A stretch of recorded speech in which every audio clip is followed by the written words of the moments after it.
Hello student, CTET 2012 के first paper को discuss करेंगे हम। पहला प्रश्न है, जब बच्चा फेल होता है तो इसका तात्पर्य है कि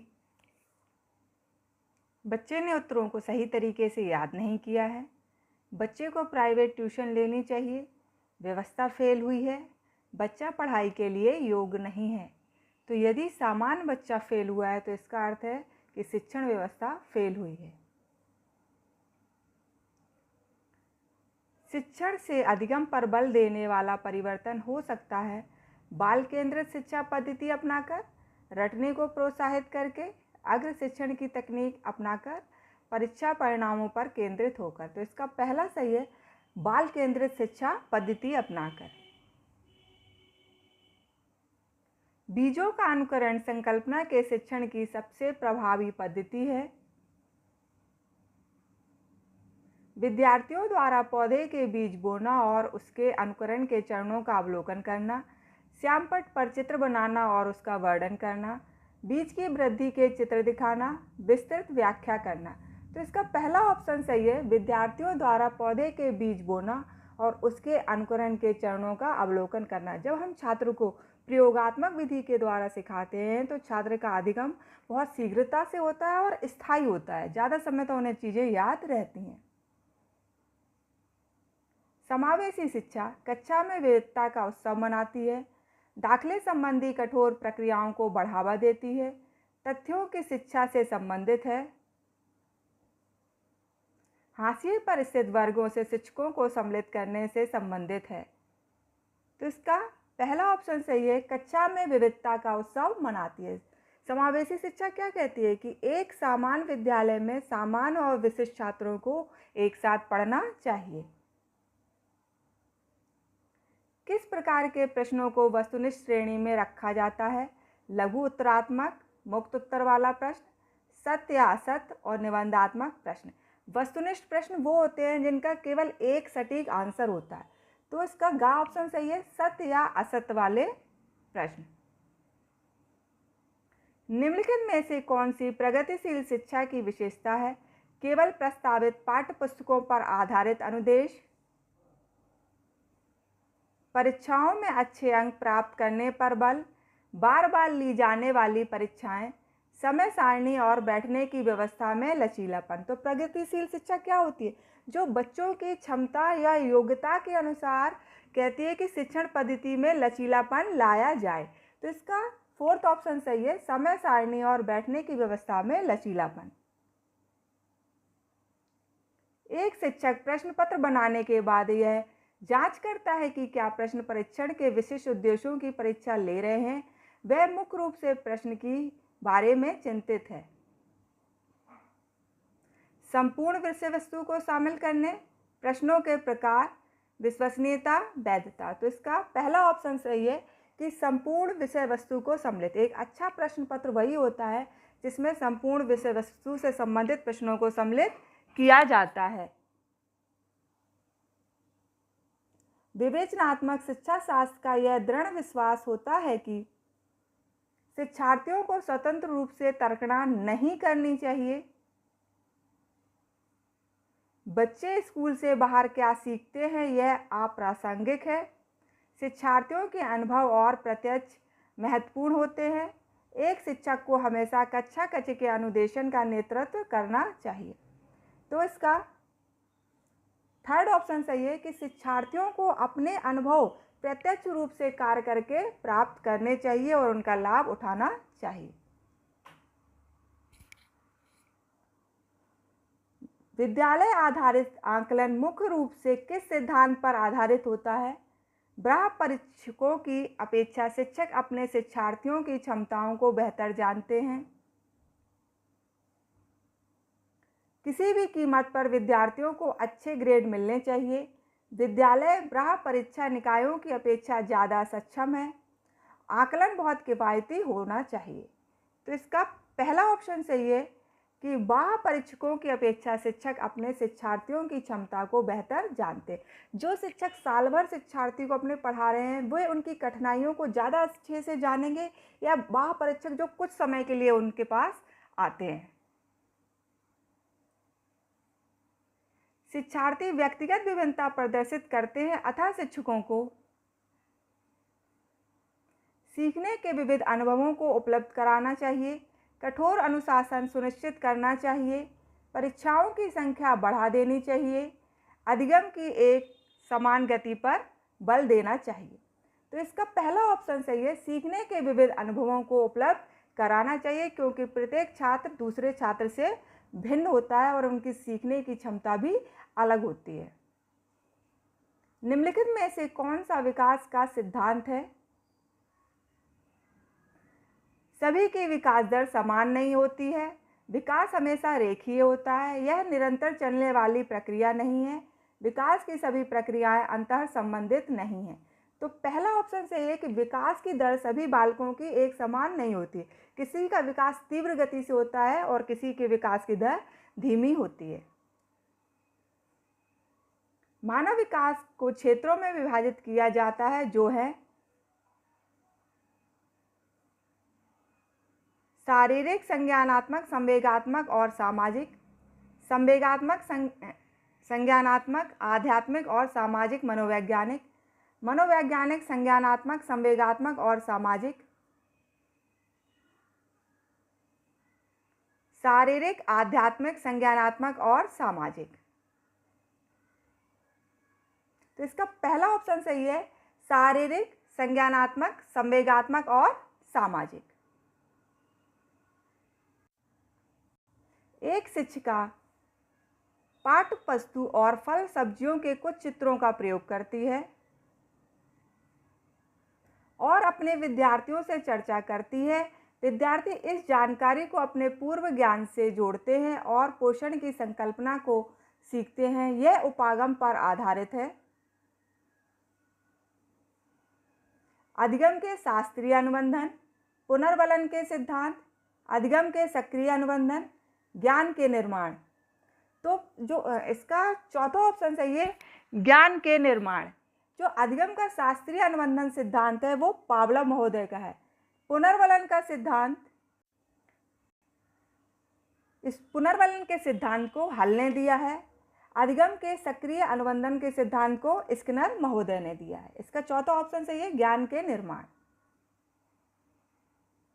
जब बच्चे की दादी उसे उसकी माँ की गोद से ले लेती है तो बच्चा रोने लगता है। बच्चा के कारण रोता है।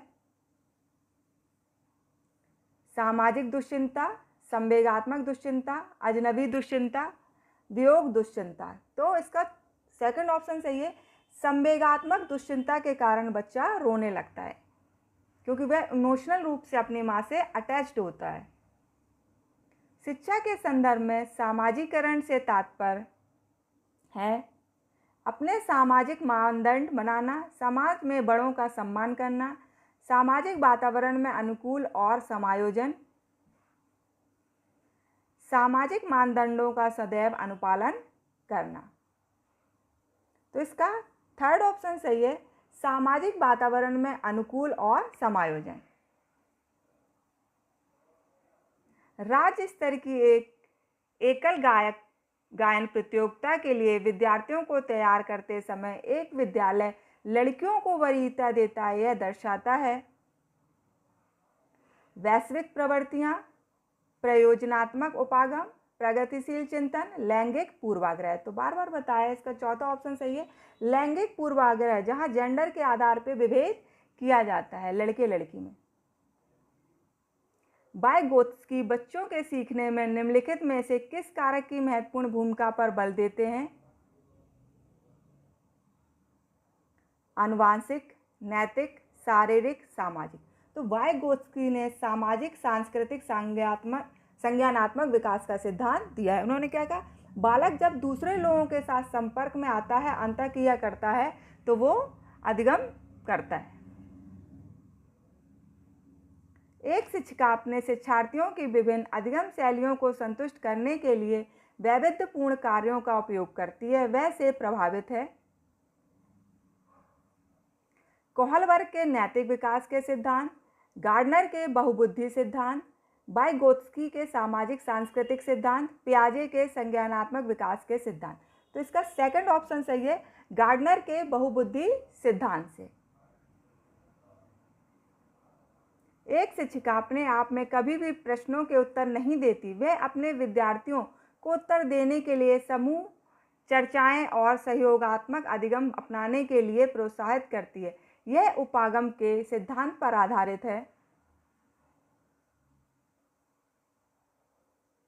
अनुदेशनात्मक सामग्री के उचित संगठन, अच्छा उदाहरण प्रस्तुत करना और भूमिका प्रतिरूप बनना, सीखने की तत्परता, सक्रिय भागीदारी। तो इसका चौथा ऑप्शन सही है, सक्रिय भागीदारी। निम्नलिखित में से कौन सा शिक्षक से संबंधित अधिगम को प्रभावित करने वाला कारक है? बैठने की उचित व्यवस्था, शिक्षण अधिगम संसाधनों की उपलब्धता, विषय वस्तु या अधिगम अनुभवों की प्रकृति, विषय वस्तु में प्रवीणता। तो इसका थर्ड ऑप्शन सही है, विषय वस्तु या अधिगम अनुभवों की प्रकृति। कोहल वर्ग के अनुसार शिक्षक बच्चों में नैतिक मूल्यों का विकास कर सकता है। धार्मिक शिक्षा को महत्व देकर, व्यवहार के स्पष्ट नियम बनाकर, नैतिक मुद्दों पर आधारित चर्चाओं में उन्हें शामिल करके,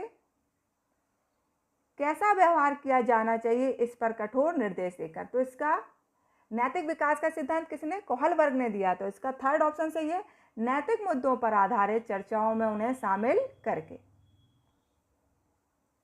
छोटे शिक्षार्थियों को कक्षा कक्ष में समवयस्कों के साथ अंतःक्रिया करने के लिए प्रोत्साहित करना चाहिए, जिससे वे एक दूसरे से प्रश्नों के उत्तर सीख सकें, पाठ्यक्रम को बहुत जल्दी पूरा किया जा सके, वे पढ़ने के दौरान सामाजिक कौशल सीख सकें, शिक्षक कक्षा कक्ष को बेहतर तरीके से नियंत्रित कर सके। तो इसका थर्ड ऑप्शन सही है कि वे पढ़ने के दौरान सामाजिक कौशल सीख सकें। जब एक निरयोग बच्चा पहली बार विद्यालय आता है तो शिक्षक को क्या करना चाहिए? बच्चे की निरयोगता के अनुसार उसे विशेष विद्यालय भेजने का प्रस्ताव देना चाहिए, उसे अन्य विद्यार्थियों से अलग रखना चाहिए, सहकारी योजना विकसित करने के लिए बच्चों को माता पिता के साथ चर्चा करनी चाहिए, प्रवेश परीक्षा लेनी चाहिए। तो इसका थर्ड ऑप्शन सही है, सहकारी योजना विकसित करने के लिए बच्चों को माता पिता के साथ चर्चा करनी चाहिए।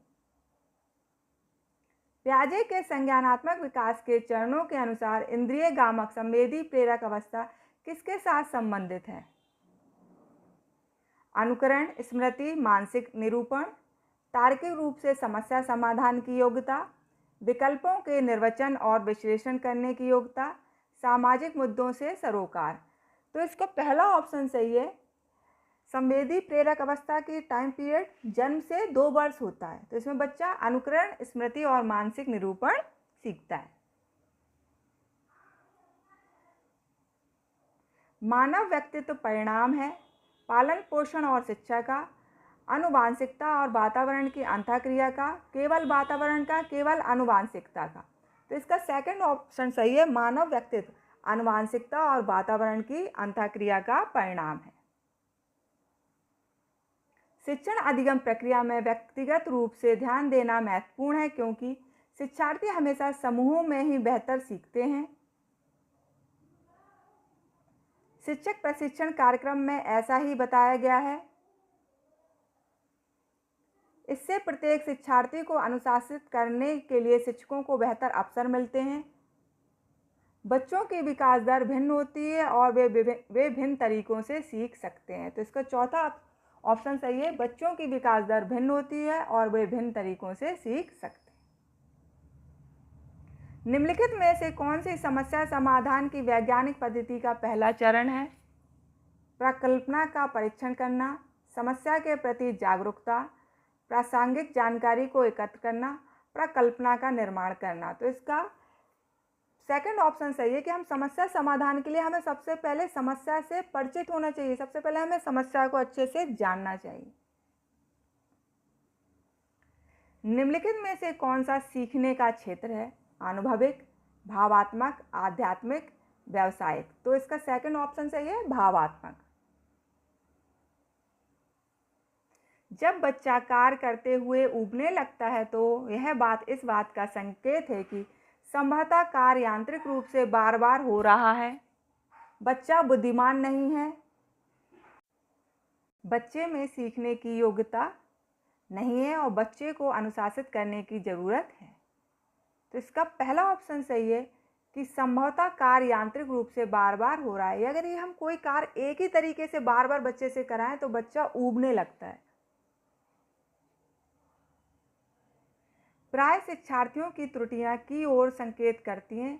वे कैसे सीखते हैं? यांत्रिक अभ्यास, सीखने की अनुपस्थिति, शिक्षार्थियों की आर्थिक सामाजिक स्थिति। तो इसका पहला ऑप्शन सही है कि वे कैसे सीखते हैं। इससे हमें पता चलता है कि छात्र की सीखने की प्रक्रिया अगर सही नहीं है तो उसमें त्रुटियां ज़्यादा होगी, और अगर वो सही ढंग से सीख रहा है तो शिक्षार्थियों की त्रुटियां कम होंगी। तो हमने आज सीटेट 2012 के प्राइमरी लेवल के पेपर को डिस्कस किया है। ऐसे ही हमारी सीरीज़ आगे चलती रहेगी। तो आप इस वीडियो को ज़्यादा से ज़्यादा लाइक, शेयर और सब्सक्राइब करें ताकि ज़्यादा से ज़्यादा छात्र हमसे जुड़ सकें। थैंक यू बच्चों।